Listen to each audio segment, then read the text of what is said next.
Welcome, welcome, welcome. My name is Deidre Harris Kelly. I'm one of the co-directors of the Romeo Beard Foundation. Okay, got a little bit more music for that. On behalf of the board of directors and my co-director, Joanne Bryant Reed, I welcome you to another edition of the Cinque Artist Talk series. This program is named from the historic Cinque Gallery founded by artists Romeo Bearden, Norman Lewis, and Ernest Critchlow. They founded the gallery in 1969. It ran as a nonprofit for almost 40 years, giving artists and curators of color opportunities to exhibit and show their work and sell it. The Bearden Foundation Cinque program celebrates this part of Bearden's legacy by giving artists a platform to talk about their work and for other artists to engage in a network. And I want to thank all of you, our many supporters who participate in this program. Founded in 1990, the Romeo Bearden Foundation is one of the longest running organizations of its kind to promote the artistic and intellectual legacy of an African American artist. We hold an archive of Bearden's papers and library and produce exhibitions, symposia, and develop educational and public programs around his life and art. Another part of our legacy is participating in the production of the Romeo Bearden digital catalog Resonate, now being published by the Wildenstein Institute. For this project, the foundation lent our vast archives and other materials to be digitized for the project. These materials can now be viewed online for free on the WPI's website. But tonight's program is a conversation with multimedia artist Judy Bowman. Considering herself a visual griot, like those traveling poets, musicians, and storytellers who maintain the tradition of oral history in parts of West Africa, she sees her job to tell visual stories that are reflective of her experience in Detroit's East Side and Black Bottom neighborhoods. Like Bearden, Judy says she strives to uplift humanity and leave a legacy that highlights the beauty and dignity of Black people. Among her influences are the works of Kerry James Marshall, Charles White, Gordon Parks, Elizabeth Catlett, and Benny Andrews. After Bowman retired as principal of Detroit Academy of Arts and Science in 2008, she rebooted her career as an artist. Her work can be found in the collections of the Flint Institute of Art in Michigan, Detroit Institute of Arts in Detroit, Detroit Historical Museum, the R.W. Norton Museum in Louisiana, the United States Department of Art's Art Bank Program in Washington, D.C., the Booth Family Center for Special Collections in Georgetown University Library in Washington, D.C., and the Sarasota African American Cultural Coalition in Sarasota, Florida. Those are just a few of the places where her work is seen and held. Awards are, among others, of course, the Kresge Fellow for Visual Arts in 2021, the Alain Locke Recognition Art Award in 2022.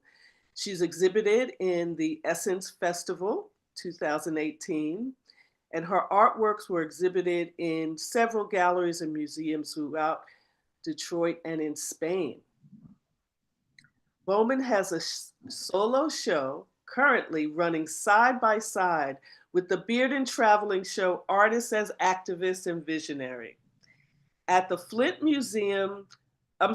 the Flint Institute of Arts in Flint, Michigan. I always want to call it a museum because it's quite a museum. But I must say that Judy's show has a much more interesting title. We Love the Swag, From Black Bottom Until Now, showing through April 19th, 2025 at the Flint Institute of Arts. So I want to welcome Judy. Hello, Judy. Hi, Deidre. How are you? I'm great. Thank you for joining us. Thank One you. little point I want to make is that we will have some time for Q&A as we come to the end, and you can put your questions. You begin to formulate them and put them in the Q&A box at the bottom of your window. Okay, Judy. Yes. Welcome to the Cinque Artist Talk series. We're so excited to talk with you. I was really excited to see your work at the museum. And tell us a little bit about yourself and how you came to make art. All right. Well, hello, everybody, and thank you for having me. It is an honor. My name is Judy Bowman, and I am a collage artist right now. And I was born and raised on the east side of Detroit. My family lived in a community known as Black Bottom, and that's a community in Detroit on the east side. And that's where families came together, churches, schools were there, hospitals. It was a Black community. And it kind of reminds me of what maybe Rosewood would have been like or Tulsa. But it was a community where you could buy your food, you could go to church, you can go to school, you can go to it was a thriving community for the Black people here. And it was known as Black Bottom.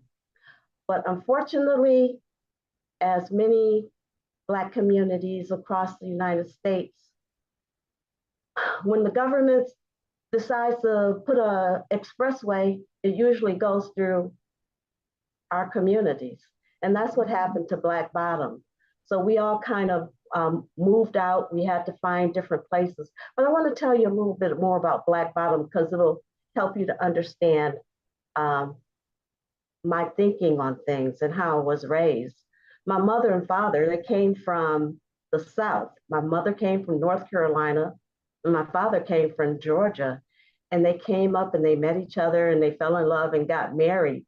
But at that particular time, my father didn't have a job or a place to stay. So he stayed with a family friend in Black Bottom. And so we stayed there, and my father eventually got a job at the factories. And we stayed there for about 3 years. And then we moved to the east side of Detroit, where I was born and where I was raised, basically, after living in Black Bottom. But because of that, my beginnings, and because of how my family uh, moved in with another family, that's what Black Bottom was all about. It was a place where you could come and find refuge and find a place to stay until you could get on your feet. And so when we got on our feet, we moved to the east side of Detroit. And that's where my art started coming in. Oh, is that a little, does that say something about the swag? Say it Hello? again, please. Can you hear me? I can hear you now, yes. Yeah. Is that when the swag comes in? Well, no, actually, it came in Black Bottom because everybody dressed up, and one of my art pieces that I'm gonna show you a little bit later. Is called "Hanging Out on Lafayette and McDougal." It's a picture of my mom and her sisters, and they were all dressed up. And I was saying, "Mom, where are you guys going?" And she said, "No, this is just how we dress. We're just hanging out." So I named the piece "Hanging Out on Lafayette and McDougal." And I liked it so much, I did two of them. I did a one and a two. So you'll see that in a minute. Yes. Yes. So Judy, I know that part of your story is that you did art and then you were a principal for many, many years or a teacher. So how did that work with your art? What kind of art did you start doing? And then when it was interrupted, how did that experience reflect on the work that you went back to when you picked it back up? Well, actually, I did art all the way through school. And when I graduated from high school, I went to Eastern Michigan University and I majored in art. And I wanted to be an artist like Charles White because I loved the dignity that he had in his work. Even if the people working uh, in the fields, they still had a dignity about them. And I wanted my work to kind of reflect that. And so I wanted to be a pastel artist and I wanted to be a portrait pastel artist. So I started off doing pastels and I was pretty good at it. Let's show, let's show, let's show a few. Okay, go ahead.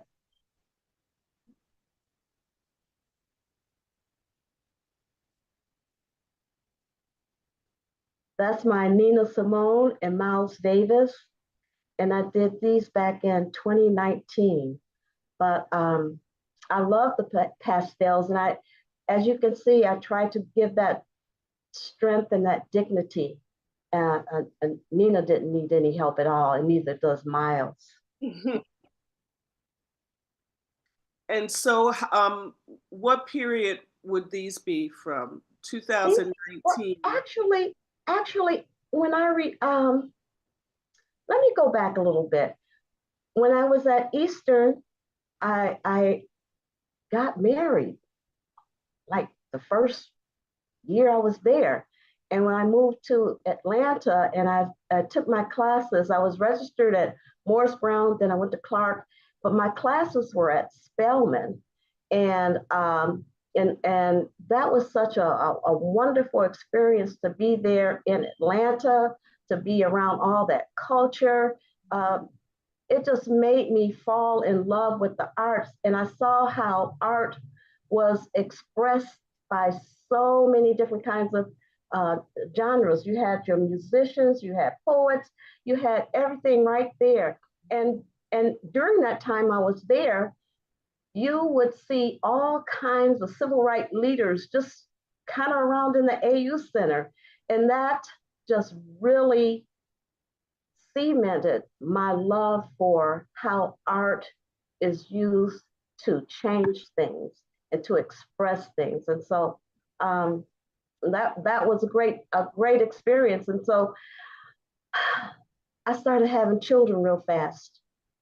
And and I did not get a chance. I studied 3 years at Spelman Clark, and I didn't get a chance to finish my degree because we moved from Atlanta and we moved back to Michigan, and I ended up at East U of M in Flint, and they didn't have an art department at that time, and so I had to change my major, and I went into education.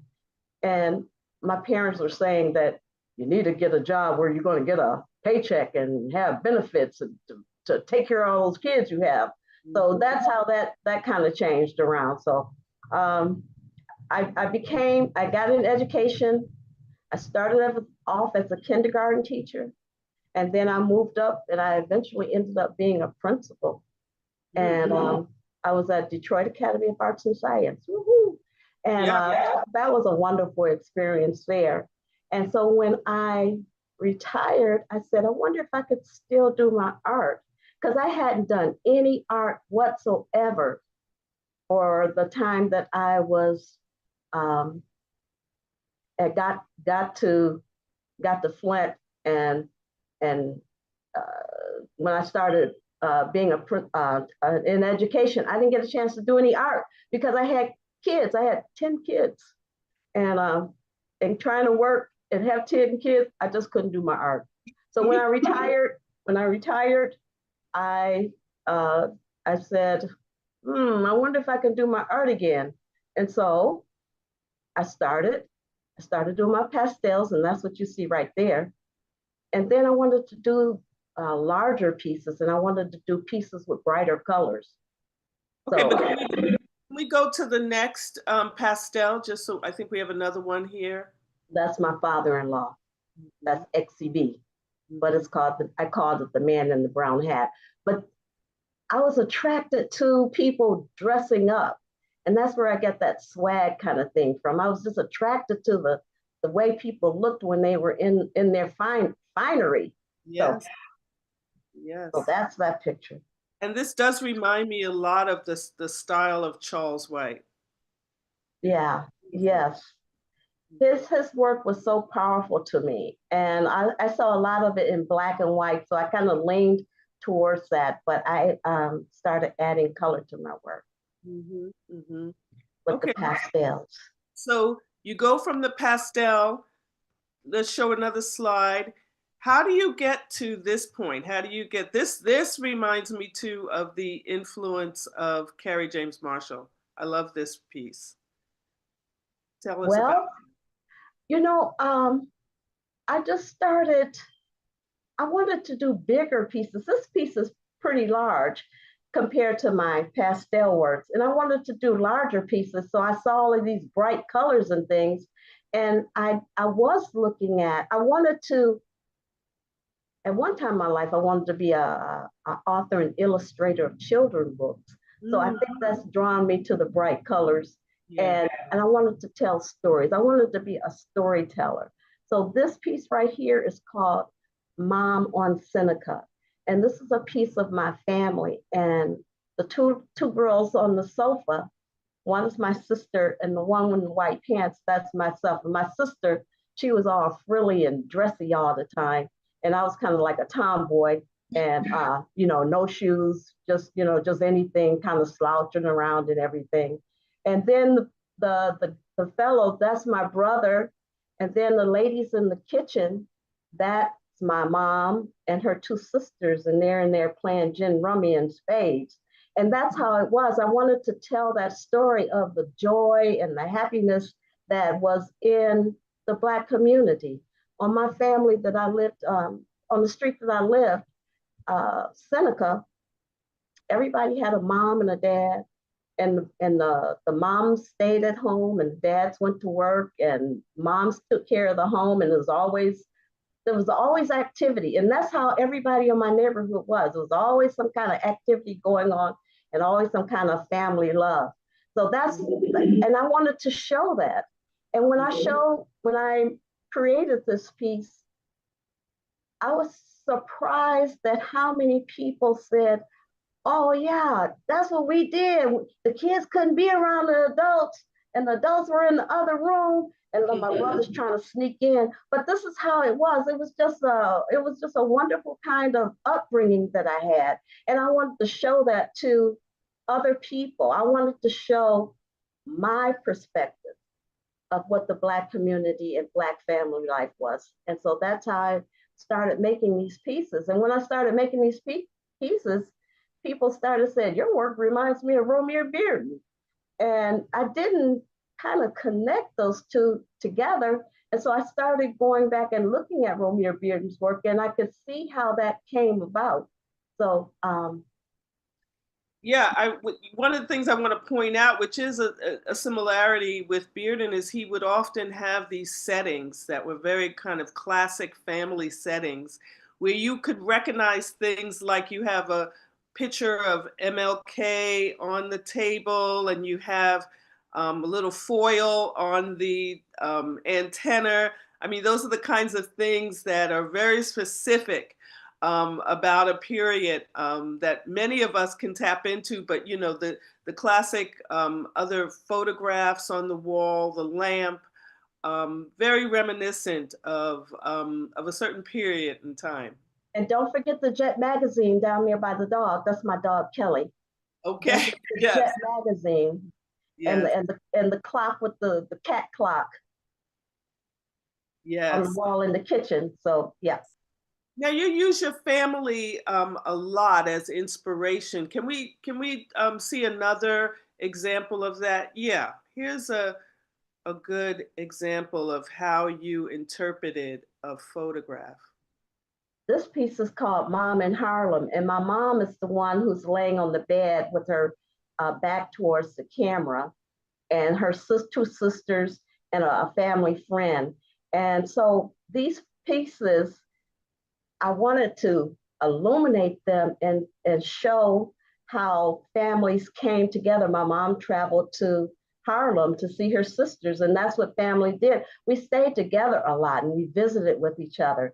And so I wanted to use that reference photo to make this particular piece. And I did a whole series on this. I did this was the first one, Mom in Harlem, and then Mom on Seneca, and then I did one, Mom at Belle Isle, and Mom with the backyard parties. But I just love how families come together, and I wanted to show this. And one of the things that I kind of discovered when I started exhibiting my work, although the people in my artwork are Black, white people could relate to Yes. my work. Mm-hmm. And I was wondering about that. And I came to the conclusion that everybody loves their family and everybody loves, family gatherings and the relationships that come from family. And so I could see how they related to that so easily. And Yes. that's a good thing, because I want other people to know that Black families are not like they're normally depicted Mm-hmm. in Right. movies or Right. in books or things like that. I wanted them to show that there's love and there's, that we make a way, and we're gonna look good doing it. That's Uh, right. and this, you can see in the black and white, I Mm-hmm. believe that they were getting ready to go out. That's what I'm assuming. And so when I did my piece, I had on that they were looking at a flyer of a jazz club that they were going to, and I could imagine that that's what they were getting ready to do, just waiting to go out. Right. And I think that many people can relate if you think about situations like this, particularly with families. And, there's a kind of what Bearden calls the prevalence of ritual. certain rituals that run through many different cultures connect us in a way. Mm-hmm. And you relate to a sort of essential um, nature and humanity in that way when you can see yourself through these works. Next slide. And this is when my family lived in Black Bottom. And this was on Lafayette and McDougal. And you can see the balcony. That's where we lived. And my parents took a lot of pictures on that balcony, and they're reflected in a lot of my work. But this is my mom. This is the picture. I said, Mom, where are you guys going? Why are you so dressed up? And she said, this is just how we dressed. So they had that swag back then and there. And so I made two pieces from that. And I think that's the next Right. slide that's coming up. The next slide. Uh-huh. Yeah, that's my family. My mom is the one in the blue dress in the middle. And those are her sisters and a friend around her. And I just wanted to show people. And when I have exhibited this piece, people say, wow, they are so stylish. Wow, look at those dresses. And the dresses I'm pointing, but the dresses that are the lady that's on the right-hand side, I actually pleated the paper. I put it in pleats to show that pleated dress, the Ah, shirt that she had on. And so I'm very particular about the colors and the paper that I use. I wanted to show that style and that swag they had back then. And the lady who's in the front, that's my Aunt Sadie. She was really dressed. I mean, she dressed up all the time. She was something else. She was that's Aunt Sadie. now, that's a question because you do use photographs a lot. Can I see the next one? As a resource, and I'm wondering how it changes. How do you start to conceive of something? Like if we go back to the last slide, if you think back to the black and white photograph, what is it that you see in it that you begin to change and you create a whole different world than that black and white photograph? That's the thing that I like about being an artist, because you can change things. You can make things brighter or more beautiful. Or I say artists have a special gift. We can see things that are not there. So that's how I changed the colors and to make it pop, because they are black and white pictures. So I really didn't know what colors they were, but I get a chance to choose the colors that I want. And I love bright colors. I used to wonder why I could do collages so easily. These are these are really kind of easy for me to do. And I was in education. I was a kindergarten teacher for many years, making bulletin boards. So I say I just translated my kindergarten skills as a teacher into being a collage artist. And so Wait, I wait, go back to that idea. You said you used the bulletin board. I used to wonder why I could do collages so easily, because I could just cut out a shape. For instance, like on this one, I could just cut out the shape of the hat. I don't trace anything. I just get the paper and start cutting. And I just cut the shape that I need. And it's like really easy. And I started thinking about it. And I said, Judy, you did bulletin boards for almost 20 years of your profession. And so I assumed I just translated bulletin boards to collages. Mm-hmm. Mm-hmm. Let's see a couple more. Uh, Yes, here's another one. This is swag for sure. yes, this is called Detroit Swag. And the photograph that's my family. That's my brothers and my cousins and another brother on the end. And now I don't really dress up that much. I dressed up for this particular occasion, but I don't really dress up that much.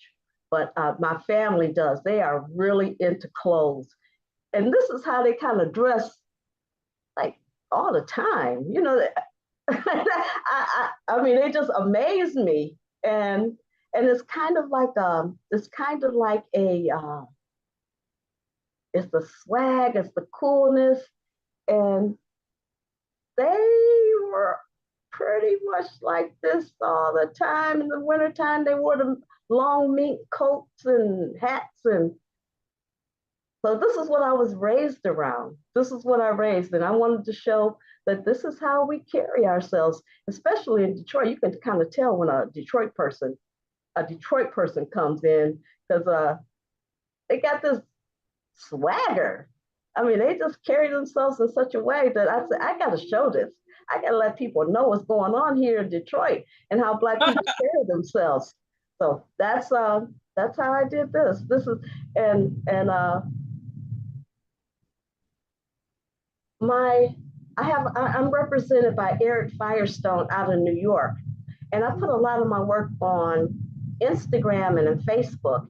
And he saw this particular piece, and I was getting this ready for my Mokehead show, and he said, could I send that to New York, because he wanted to put it in one of his shows.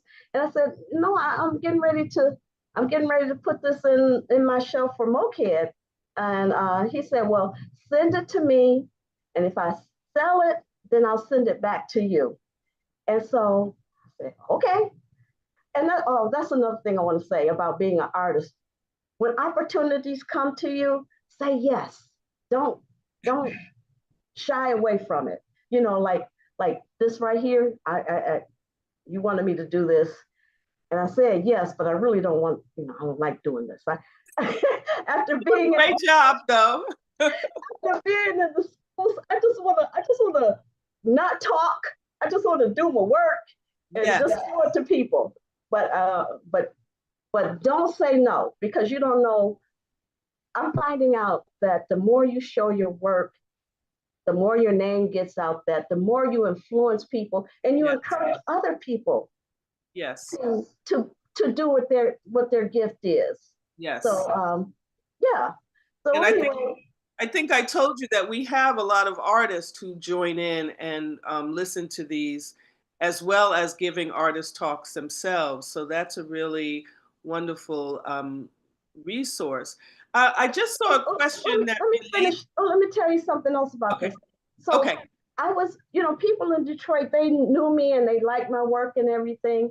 But when this piece, I said, it's going to New York, and they don't know my name. They don't know anything about me, nothing. And so when I got it when it went to New York, it sold, and it sold to a really great collection. So I said, yay, I'm an artist. Yay, I'm a New York artist now. So it was a great feeling. But you gotta, when opportunities come in front of you, you gotta go with it. You gotta go with it. Yes, yes. But one question about this work came in that asked, how big is it? It is 4 feet high and 5 feet wide. It's big. Wow. Wow. Bulletin board. It's bulletin board size. Right, right.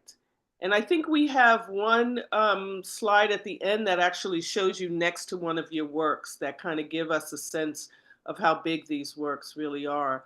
Let's see a few more images. Yeah. Oh, there we are. Yeah. Yeah. I do. I started off with the pastels that were pretty small, and now I do really large, giant works. Mm-hmm, mm-hmm. And sometimes the canvas is not large enough. No problem. I'll just extend it off the canvas. Yes, yes, I noticed that in several of your works. So then the background, whatever wall or surface it's on, becomes part of the work, right? Exactly. Can you go back to that last one? Tell us a little bit about what that work was being created for. Okay, this is the story. I got an email from Bottega Veneta, and because I'm not into fashion that much, I didn't really know if it was a for real email. I thought it might have been spam or something, but I asked my niece, is this real? Is this a real company? And she said, yes, Bottega Veneta, you better answer this. And so I responded to them, and they wanted to send me their fabrics and for me to create collages using their fabrics. And this is one of their pieces. This is one of the pieces that I created. And all of those fabrics that you see on there are from Bottega Veneta. Mm-hmm.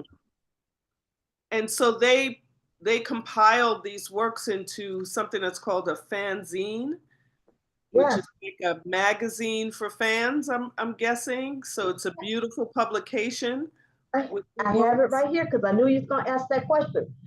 This is a okay. This is a fanzine, and it's a box. It's kind of like a gift box, but it has all of these different kinds of artist work in them, and mine was in it too. And they give these to their clients, and they're free, but I think they kind of give them more to their like high end clients. And Mm-hmm. so I was really happy about being in that. And this is what my part of the fanzine looks like. And Oh. these are the works that I made for the show. Mm-hmm.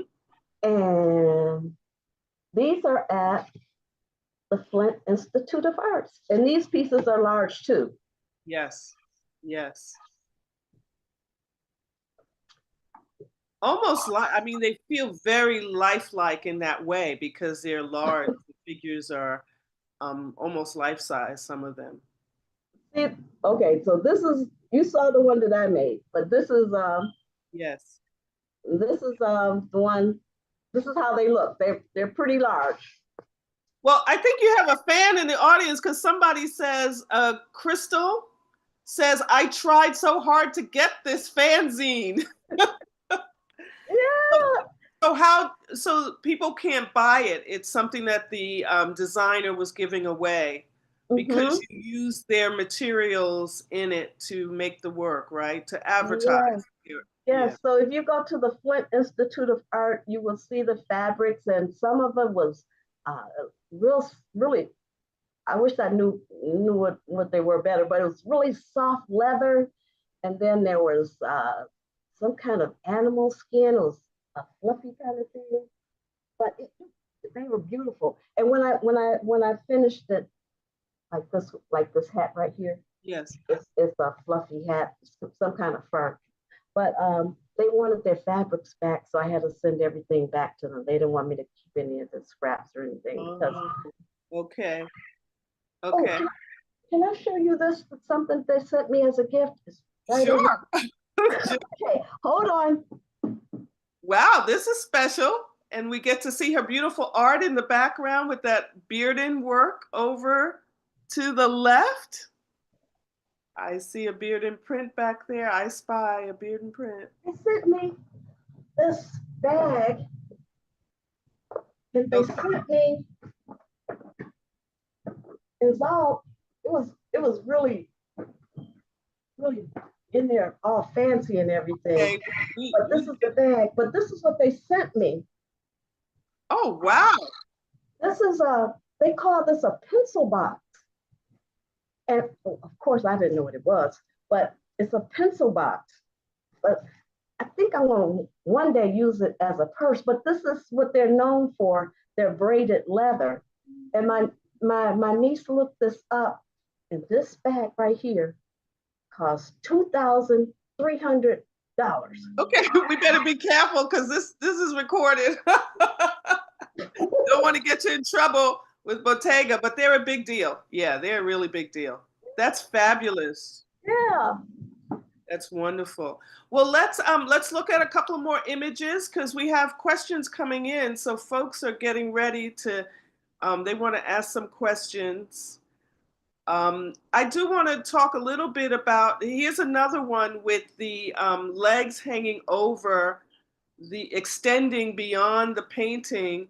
And someone else said, how do you store them when they are like this and they go beyond the edge of the work?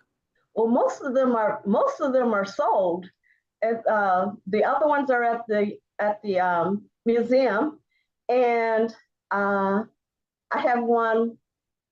My studio is in my basement, and I couldn't get it down in the basement, so I would do what I needed to do in the basement. Like for instance, I made the face and the legs and all of that, and on the canvas, and I brought it up, and then I had to put the feet on upstairs. But I have a spot in my house that I kind of store them, the ones that are not being sold right now or exhibited. But on this particular one, this is a friend of mine. Um, I asked him, could I use that picture because he got that swag too. And I made, because I just started cutting, I did not measure anything. And I got to the bottom where his pant legs was, and I said, golly, I don't have enough room. And so that's when I came up with, well, just take it off the paper. Just take it all off the paper and extend it.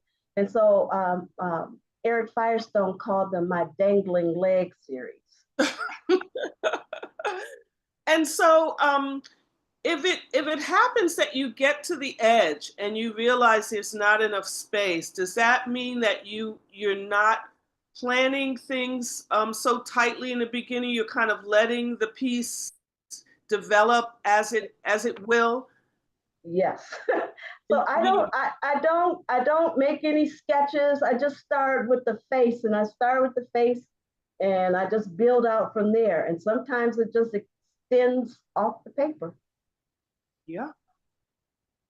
All right. Let's see a couple of more. This is a wonderful triptych. How big is this one? This one is 4 feet, and then it goes over 180 inches. So these are three different panels, and this is a very, very long piece. And this was at Art Prize, and my piece was right next to the big Pooh winning prize piece. It was, the artist got $250,000 for that piece. And so mine was right next to his, and everybody was rushing to pass mine to get to theirs. And because my piece was so long and so bright, that by the time they got to the middle piece, the colors caught their eyes. And so they went back to the first piece and came all the way back to the last piece. And that was a really, that was a really kind of funny thing to see how they would stop and look at this piece. And one guy said to his, I guess it was his girlfriend, he said, baby, can you lift your leg up like that for me? So, so people really enjoyed it, and it makes people feel happy. And that makes me feel happy as an artist. But how do you see the figures here as the same couple or a group? It's Or a group. yeah. It's a group. Okay. Yeah. All right. So they all kind of stick together. You're getting some wonderful love in the chat. Somebody is asking, oh, I know who this person is. This is a filmmaker, Nelson Breen. He says, Judy is a revelation as in her work. Has there been a film focused on you? No, you can do one though if you want. Never say no. He is the filmmaker. He's the filmmaker who did the great film Bearden Plays Bearden in 1980. So I think he sees some good things in your work, some very vivid things. Tell him that in Detroit there are so many artists. I mean, they're doing some really big and wonderful things. Mm-hmm. Detroit, tell him to do a film on the artists in Detroit. The Artists of Detroit. Okay, The now so Artists of Detroit. that, And they're young people. Oh, can I say this? These, I started old, and I want to say this to people who are artists and you're starting late. Uh, I believe that God gives you a gift to do something, and I think if you don't do it, He gets mad at you.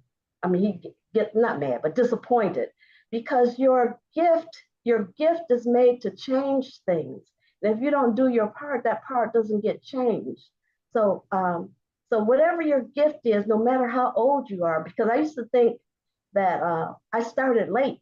You know, I'm in my 70s now, and I said, Callie, I don't have enough time. But I see so many artists here in Detroit.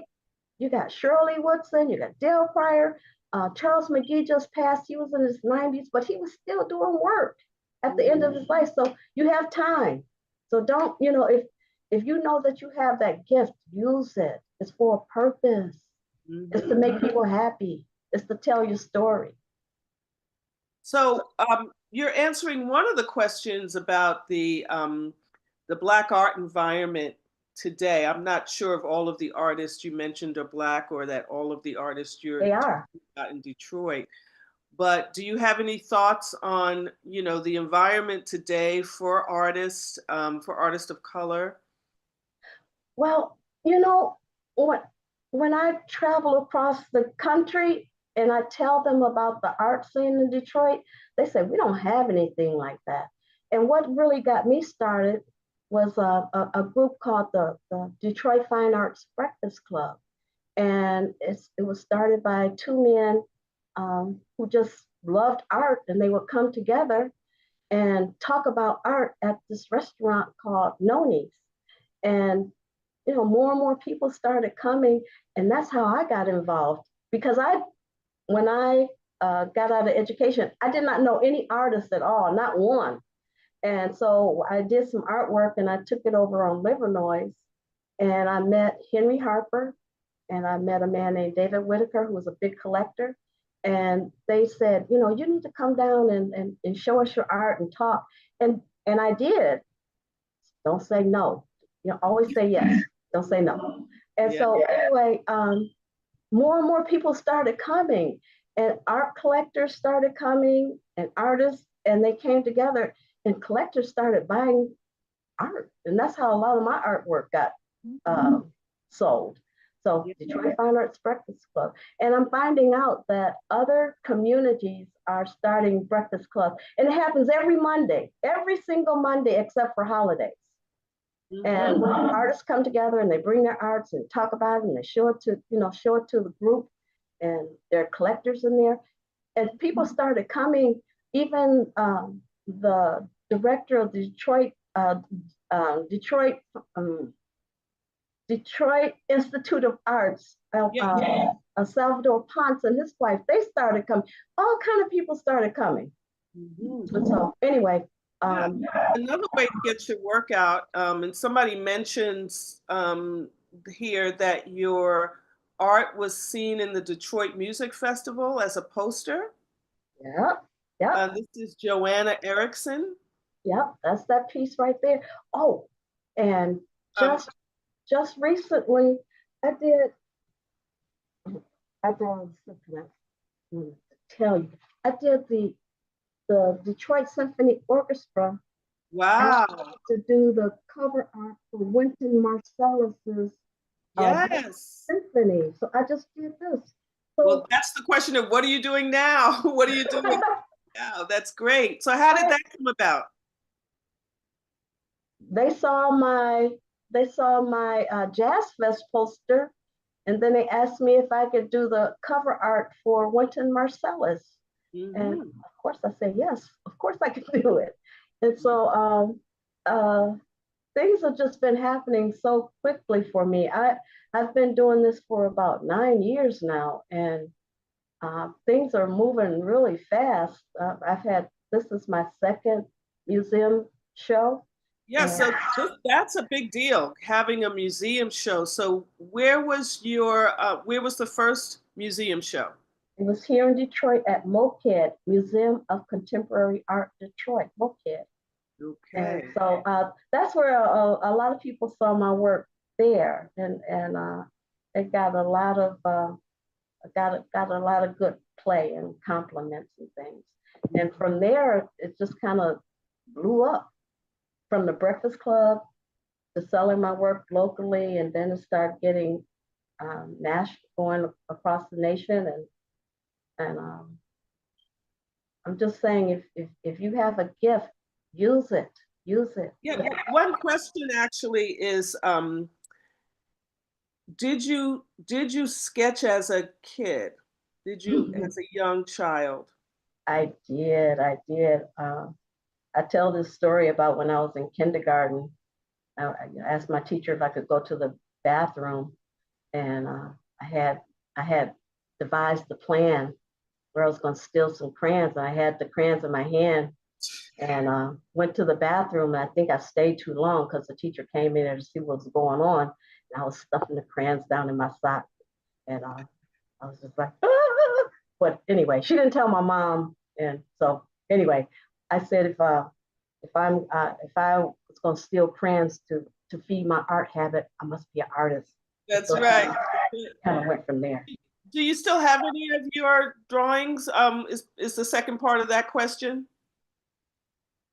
from a Mm, kid as an earlier drawings? no, No. no, they got misplaced. I mean, my mom hung them up and everything, but they kind of, through moving and all of that, they kind of got misplaced. But I wished I did have them. Mhm. I think we have just maybe one or two more slides. So as we put that up, I'm going to read some of the questions. Oh, one question is, how do you achieve shading in your pieces, giving it Ah, a three-dimensional look? well, um, I was also influenced by Benny Andrews. So when I do work, for instance, like in the man that's sitting down, Mhm. I fold it so it stands out from the canvas. The noses stands out from the canvas, and then I don't uh, paste everything flat. Mhm. Things kind of stand away from the canvas, and so that's how you get that look. And then of course you can use Oh, different colored browns and different darker browns when you want to make the shading. so when you say that you don't completely press them down and they kind of lift up, like the edges lift up and they get light. I mean, somebody asked, is it about how the light hits the pieces or is it shading? Yeah, yeah, that's the thing that I like about my art. Okay, say for instance you have this is a piece of construction paper, Hmm. and I fold it like this, and then I don't have scissors in front of me right now, but I'm just going to kind of tear tear what would be a nose. And so I Great. just kind of put it flat. Well, uh, okay, Yeah, so see you that. can cut, and so it stands out. And the thing about when you do that, it depends on the way the light is shining on it. The Yes. picture changes, the Uh, shading and everything. The picture changes, and so it's kind of cool. It's kind of cool like that. yeah, and so in that case, it's much more three-dimensional A in many. lot of my pieces are three-dimensional. So Yeah. a lot of the things have to be in shadow boxes because it stands away from the Okay. canvas. That was a question. What are the challenges to pack and ship your artwork for out-of-state exhibitions? Well, when a museum asks for your work, they send a big blue truck to come pick it up. And they send the packers and everything. So they just, I don't do anything. I just make the work and then it goes to them and they take it from there. But you mentioned shadow boxes, so it's not like you can just have it in a flat frame. You need to give it some depth around it so It that has, those yeah, three-dimensional a lot of my elements. work has spacers around them. And then Eric's, I've been framed. He does a lot of my work. And so he makes these really kind of deep shadow boxes and it makes the work really look great. And Yeah, so, yeah. yeah. Another question we have is, why are the necks of the females in your art so beautifully extended in length? Maybe we can go back to the mother and sister piece, the You hanging. know, you know, that's the question. My mom lived with me for 4 years. I was her caregiver. She lived with me for 4 years, and she would ask that same question. My, I want to show you. My mom, that picture right back there, that's my mom. Mhm. And she would say to me, uh, why do you make the people so black? Why are their necks so long? Why? She would ask all of those questions. And I said, Ma, it's an expression, it's show regalness and all of that. And so she finally kind of uh, adjusted and understood what I was doing. And Mhm. but it's to show the regalness, it's to show to give it a certain kind of style, and holding your head up high. Yes, yes, yes. But my mom asked that very same question. Why the neck so long? Why the skin so black? Well, you And, can and you imagine. can see my mom, she was kind of a yellow woman. But Hmm. Yeah. Well, Romare got a lot of those questions. Why are the hands so big? Why is the eye so big? yeah. Um, Talking about Bearden, and you mentioned Benny Andrews and Charles White. One question is, how did you discover their work, and was it intentional? How did I discover their work? Yes. I studied 3 years down in school. I studied I studied different artists, and then, I've always had an interest in art. So, I would look at books and things, and go to museums and see work. So, yeah. Yeah, there's one work that we didn't see. It is blue, and it was influenced by a moment you had when you were in Charlotte, North Carolina, which is the birthplace of Romare Bearden. Let me see, do we have that slide? The the one that you're talking about is called "Mary, Don't You Weep," Right. and and we were in Charlotte, North Carolina, visiting some family members, and I went to a park that was dedicated to Romare Bearden, and I came home. I was thinking about it and everything, and I came home, and I went to bed that night, and I had a dream, and I dreamed about this piece to make.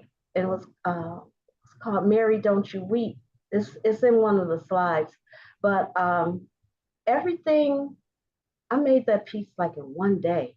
Everything I needed was right then and right there. I mean, it was like, and I said, Romare Beard must be channeling me. He must be telling me what to do, because it was that was the fastest I've ever done a piece, and I did two of those. One is at the Flint Institute of Art, and one is in the slideshow somewhere. But it's called "Mary, Don't You Weep." There it is.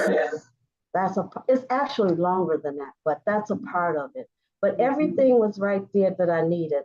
You can see there's some kind of like stems coming off, but there were some beads, so I made the halo from there. And I had all the papers I needed. I had everything I needed right then and there. And this piece has jewelry on it. I actually put real jewelry on it. It's a beautiful piece. Mhm. And so that But was you the that came out of a revelation, out of a in a revelation. sense. And Yes. because it came so clearly, I said it must be because I'm in his hometown in Charlotte, North Carolina. So Mhm. I said, thank you, Romeo Beard. Thank you. Okay, I think we have, let's see, we have a couple more questions. I think we have time for one more. Let me see here from Sandra. I don't have a last name, but it says, do you have studio assistants to assist with your workload? I do when I have like a show coming up, or I have something that I really need to get some work done quick, fast, get some things done. I won't say quick, fast, and in a hurry, but when I have to when I have a deadline coming. I do have assistants to come in and help me, and they they like paint the backgrounds. Um, Mhm. they make sure that everything is pasted down so it won't fall off. So I do have people to come in and help me. That's fabulous. And the very last question, which may not have shown up in the work, was whether or not you use fabrics in your work, which I mean, besides the Bottega designer pieces, you do use fabric and textured Yeah, paper. Yeah. in one of the slides where the father is called Proud Papa, his pants are made out of fabric Hmm. in that particular piece. Hmm. But you can use any kind of thing in your collages. You can use found objects, you can use jewelry. Mostly I use paper, but every now and then I'll go to Joann's Fabric, uh, like the, the the one that I did for Bottega Veneta. I got it was an imitation leather, so I could have a red, because Detroit men wear gaiters, and so I had Yes. to get these gaiter kind of fabrics, and so that's what I got for that. Okay, Judy, I think we're at the end here. I'm so sorry to say Oh, because I've enjoyed our conversation. I've enjoyed learning about your work. You have some wonderful sentiments in the chat that we will save and make sure that Judy gets them. oh, Um, can I tell you this? If you yes. want to look at the show, The Neighborhood with Cedric the Entertainer, a piece of my work is on that set. He's sitting in the chair, the piece of work that's behind him on that chair, that's me. Oh, wait, what show is that you're saying? The Neighborhood with Cedric the Entertainer. Um, Great. so it's a series that comes on every Monday.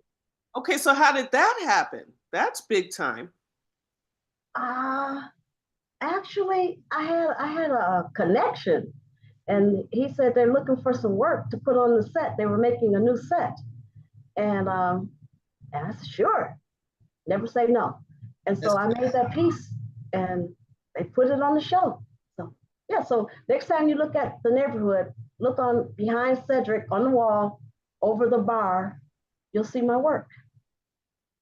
That's fabulous. Judy, thank you so much. And this is so enjoyable and such treats. You going and pulling out things to show us. That's wonderful. I feel like we're right there with you.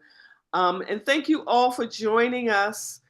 And I want to give a big thanks to Nadal Canary, who's doing the production, making it look smooth and making it all look good. Thank And you, to Nadal. Harlem, yes, and to Harlem One Stop for hosting the webinar. Thank you to Joanne Bryant Reed and Marlene Martin, who were in the background fielding the questions and the text. And we thank you all again for coming. And Judy, without your work, we wouldn't have, this was great to see your work and to see your success. I wish you a lot of good luck with that, with the show that's up now and all your future shows and projects. And we'll be following you on your website. Someone asked, is there a website? Yes, we just showed a clip of that, but it's Judy Bowman, BOWMAN.com. So awesome conversation. Thank you for joining us. Thank you. Thank you, everybody, for listening to my story. Thank you for sharing. That's Bye so bye. much fun. Okay, bye.